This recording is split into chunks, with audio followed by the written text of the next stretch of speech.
I've always been a huge fan of Godzilla movies and the giant kaiju monsters that battle it out within the Toho series of Godzilla movies.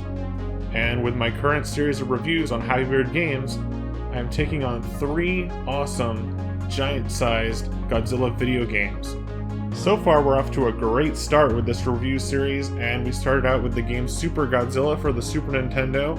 If you haven't seen the first video yet and you like this one by the end of it, go back and check out the first one, and then there's a third one coming up along the way.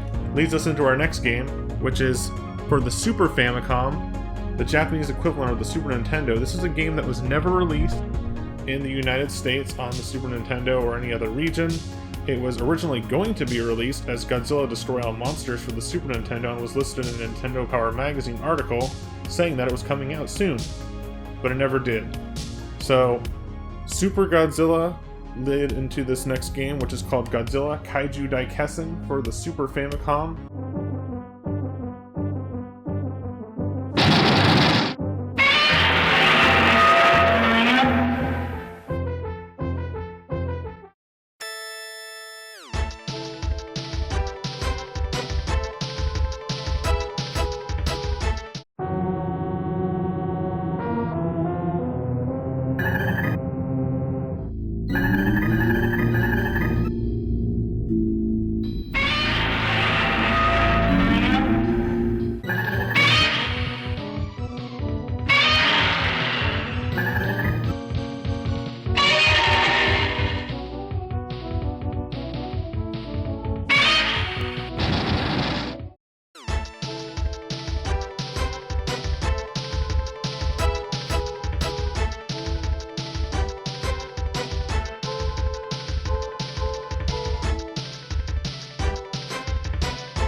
Now this game is basically Street Fighter 2 with a Godzilla coat of paint. You've got many different monsters battling it out. They're all recognizable. You got Mothra, you've got Godzilla, of course, and you've got Mechagodzilla, King Ghidorah, so on, so on. And they battle it out in tournament, level after level. As you go through the arcade mode, there's a 2-player versus mode. There's everything you need to have the Street Fighter type experience in a Godzilla video game. It's all in here, and it's awesome.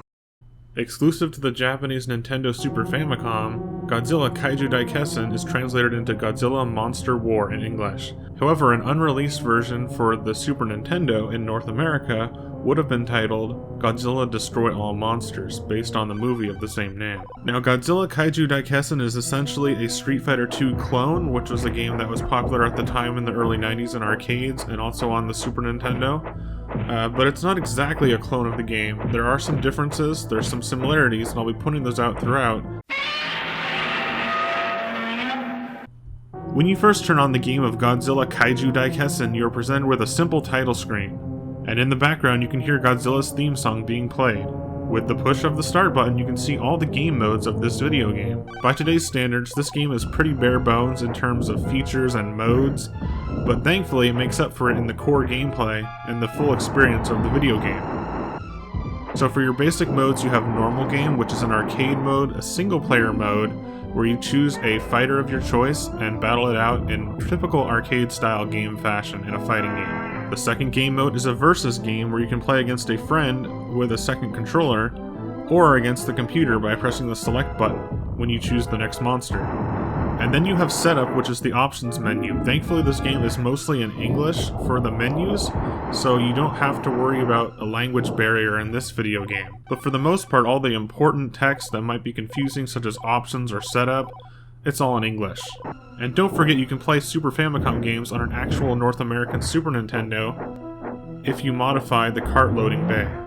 Y and X are basically 2 forms of your attack. Most of the time I'm going to be using the X button for a heavy attack, and you use those in conjunction with your combo attacks. The B button is the hold button, which allows you to grab an opponent. Sometimes monsters can use this to bite the other monster as well. And the A is the dash button, which allows you to run or move faster during the gameplay. I don't really use the dash button too much, or the hold button too much in this game. So while I mentioned this game feels a little bit bare bones compared to modern fighting games, it basically is just the arcade mode and a versus mode. As soon as you click on Normal Game, you're brought into the Monster Select, where you can choose any of the monsters available in the game as your playable fighter throughout the arcade mode. The monsters included in this game are Anguirus, who, fun fact, was the first monster that Godzilla fought against, monster to monster, and that was in the second Godzilla movie, Godzilla Raids Again. You also have Biolante, or Biolante, however you want to pronounce that. You've got Gigan, or Gigan. You've got Godzilla, of course. And then you've got Goten, which Goten is a giant flying alien spaceship, which is a really weird choice for a fighter in a fighting game, but it's there. And it's not even from any Godzilla movie, though its design was reused in a later movie, Godzilla Final Wars. You've also got the classic King Ghidorah. You've also got Mechagodzilla, Mechagodzilla 2, and Mechagodzilla Super. And then you've got the monster Megalon, and of course, Mothra. And speaking of Mothra, you've got Batra, Mothra's brother, in this game once again, but not as a playable character. Batra appears during one of Mothra's special attacks. By default, you start out with the character Mechagodzilla as a fully selectable and playable fighter in any game mode. However, the final boss of the video game is a second Mechagodzilla called Mechagodzilla 2. Whoa. You can unlock another version of Mechagodzilla later in the game called Super Mechagodzilla, which is a Mechagodzilla with cannons on its shoulders. Whoa. And the character of Goten, which is that flying spaceship that I mentioned earlier, is actually another unlockable character. So you can't start out the game as Super Mechagodzilla or Goten unless you unlock them using a cheat code or you lock them from playing through the game. When you're selecting a monster, you have to think about a couple different things. You have to think about what kind of attacks the monster does, how well you know the combo attacks for that monster's super abilities, as well as the stats and what this monster might be good or bad against. Now, I'm not exactly sure if there's actual stats in later Godzilla games, such as Godzilla Destroy All Monsters. There's definitely monsters that are weaker or stronger against certain types of other monsters. In this game, it felt like King Ghidorah and Mechagodzilla were the hardest opponents to face as Godzilla, so I'm assuming that Godzilla has a disadvantage to Mechagodzilla or to King Ghidorah, which makes sense because in the movies, Godzilla usually has to team up with another monster to help him take down King Ghidorah, and Mechagodzilla is usually a hard challenge as well.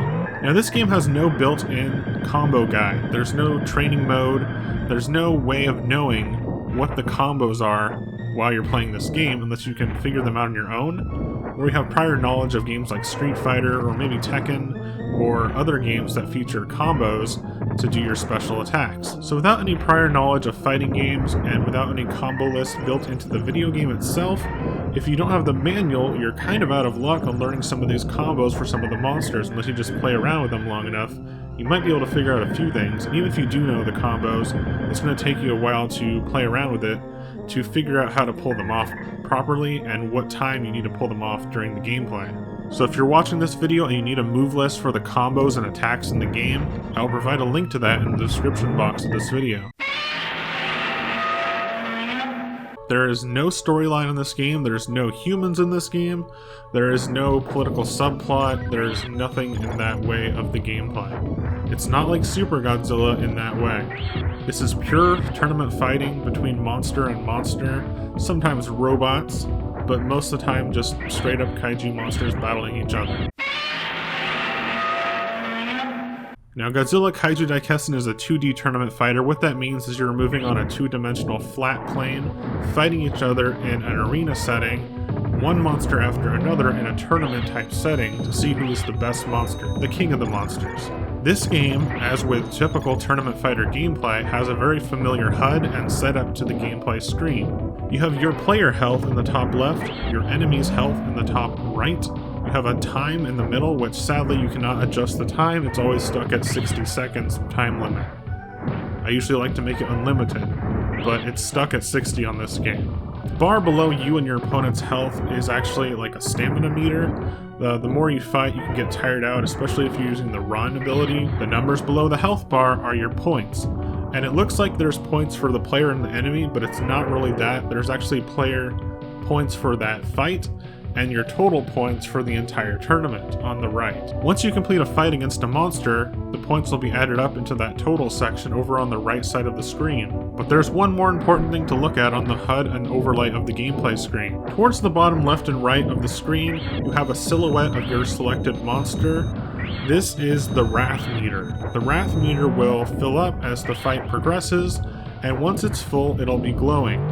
When it's glowing, you can use your Wrath attack combo, which is a very strong combo that will do the most damage out of any of your attacks on the opponent, if it hits. So you have to know when to use it, when the Wrath meter is full, and the right timing to use that combo to unleash a devastating attack on your opponent during the fight. The Wrath meter is one of the things that Street Fighter 2 does not have. Street Fighter 2 does not have a special attack or super attack meter in the first version of Street Fighter 2. So this is a thing that differentiates the game Godzilla Kaijuu Daikessen from Street Fighter 2. And personally, I love having the Wrath meter in this video game because the Wrath attacks not only look cool, and they're exciting to use once they actually hit another monster, but I just love in fighting games where you have a special attack meter that you have to build up, and then at the right moment, you enter a combo to unleash that awesome, devastating attack.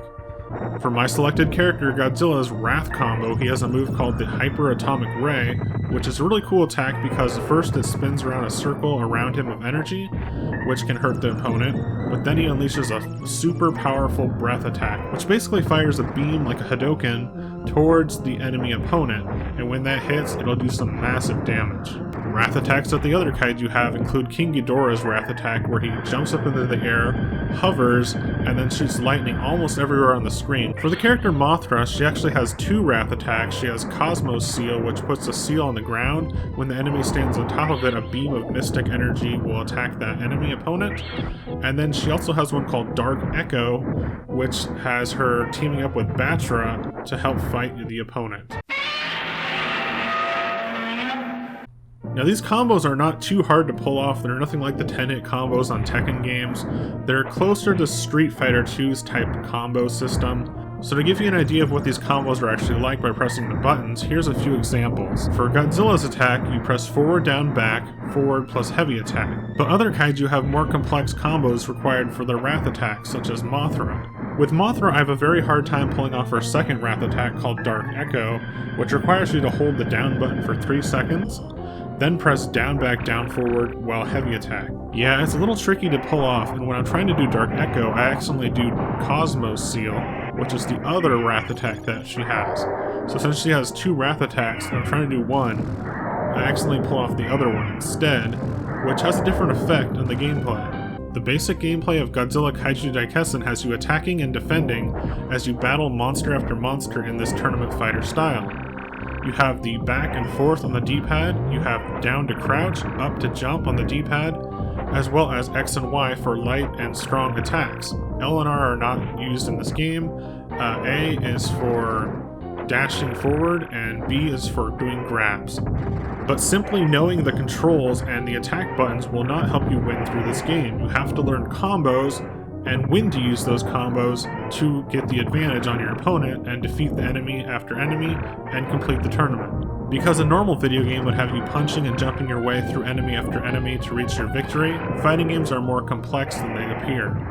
While yes, you can punch and jump your way through a few enemies, you will probably get stuck at a certain point in the game because you can't really get victory if you're just doing simple punches and kicks. You have to learn some combo attacks. There are basic combo moves to pull off for each monster specifically, including beam attacks for specific monsters. There's also hold combos, as well as the super powerful Wrath combos. The way you pull off a very basic beam attack combo in this game is very similar to the game Street Fighter 2 as you pull off a Hadoken with Ryu or Ken characters.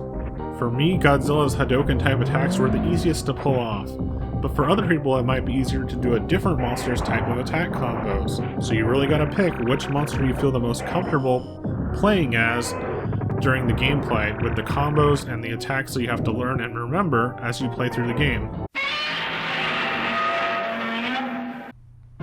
The graphics in this game look amazing. The pixel art is so very detailed on Godzilla and all the other monsters that they actually look just like they do from the movie, but turn it to Super Nintendo graphic style.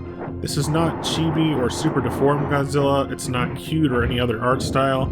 It basically looks just like a Super Nintendo pixelated version of the giant monsters in the movies. One thing I really appreciate about this game's graphic style and gameplay is that when you pull off your Super Wrath Attack combos, they are not in a cutscene format. What I mean by that is in the previous game, Super Godzilla, when you did your attacks, it was like a cutscene movie being played. This one, it all happens in real time. So the enemy has a way to attack you with a Wrath Attack, and you have to dodge that in real time or block that in real time, or suffer the consequences and take that damage or die from it. Did I mention the stages are very detailed as well? You have an amusement park type level in a city, you have an outdoor field level, you have a swamp type level, and even more destroyed city levels. And while there isn't so much in the way of destroying cities or destroying people or destroying buildings, some of the levels with cities in the background will crumble as you fight amongst that battlefield. The sound quality is great in this game as well, with that great Super Nintendo sound quality that I personally love. All of the monsters seem to have their original sound effects for their roars or screams that they make, and they're all recognizable from King Ghidorah to Mothra to Mechagodzilla, as well as Godzilla himself. They all sound great and are recognizable as the actual sounds that that monster would make in the movies. For certain characters like Godzilla, you will hear his theme song being played as you fight against him. For characters like Mothra, you've got an awesome remix of Mothra's theme, which I really love in this game. To me, the Mothra theme remix in this game sounds like they Street Fighter-itized the Mothra theme from the movies and made it more of an action, fast-paced beat to the Mothra tune.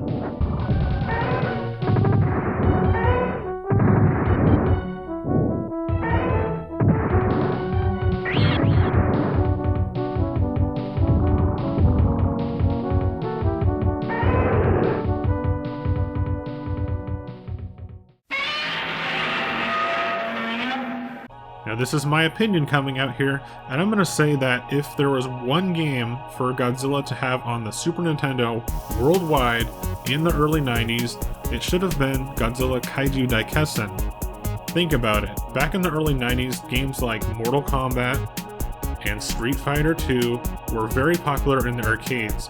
On the home consoles, Nintendo and Sega both had really great ports of Street Fighter II and Mortal Kombat. A little bit more on the Street Fighter side on Nintendo, a little bit more on the Mortal Kombat side on Sega Genesis, but if you can remember how big fighting games like these were in the early 90s like I remember, then you could probably agree that Super Godzilla should not have been the one to pick for the only Godzilla game on Super Nintendo, and that Kaijuu Daikessen would have been a better choice over the two, because Super Godzilla is more strategic, Godzilla simulation type video game that was not too well received, not just because it's a bad game or a good game, but because it felt off from what the North American public probably wanted and expected from a Godzilla game. They want destruction, they want action, they want lots of different kaiju to choose from, they want fighting between the giant monsters. Now, as a Godzilla fan myself, I love Super Godzilla and I love Kaijuu Daikessen. Which one do I like more? Probably Kaijuu Daikessen is the one I could pick up and play any day, where Super Godzilla I'd have to spend an hour or more to get invested into the gameplay and story of that one. Godzilla Kaijuu Daikessen also has the bonus of being a 2-player tournament fighter, so I can pick up and play that with a friend as well. And although that in this review I'm comparing the game Godzilla Kaijuu Daikessen to Super Godzilla only because they're both on the Super Nintendo console, Godzilla Kaijuu Daikessen is actually the sequel to the video game Godzilla Battle Legends, aka just Godzilla in the United States, for the Turbo Duo TurboGrafx system.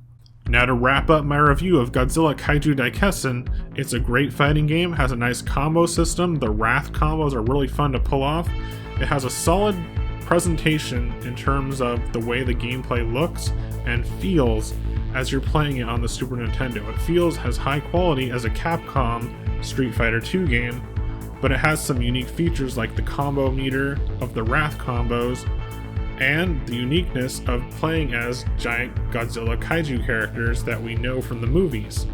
Everything looks and sounds appropriately as it should and can on the Super Nintendo, including the music, the sound effects, roars of the monsters, and attacks. And altogether, I really loved this Godzilla game, Kaijuu Daikessen, and I had a lot of fun reviewing it and playing it for the very first time during this video.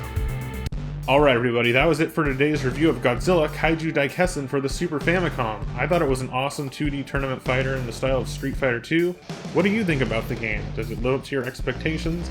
Is it something that you would have preferred over Super Godzilla back in the 90s on the Super Nintendo, or just in general on Super Nintendo? Alright everyone, now this Godzilla review is a triple feature. We did one last week of Super Godzilla, one today of Godzilla Kaijuu Daikessen, and next week we have the game Godzilla Destroy All Monsters Melee for the Nintendo GameCube, which is a 3D game, fighting game, but a little bit more of a 3D arena style. You can go up to 4 monsters at a time, and you can battle it out in largely detailed cities across the world with multiple different new kaiju monsters included. It's a really cool one, and I can't wait to show you this next time on Happy Weird Games. Alright everybody, that's it for today's Happy Weird Games. Remember, you can check me out on Facebook, Instagram, and Twitter as well. Please be sure to leave this video a like, comment, and subscribe, and share it with your friends on various social media. Remember, there's a third video coming up, and there's a first video if you haven't seen that one yet. Alright, I can't wait for the next one. Stay tuned for Happy Weird Games for more classic gaming goodness. Alright everybody, bye!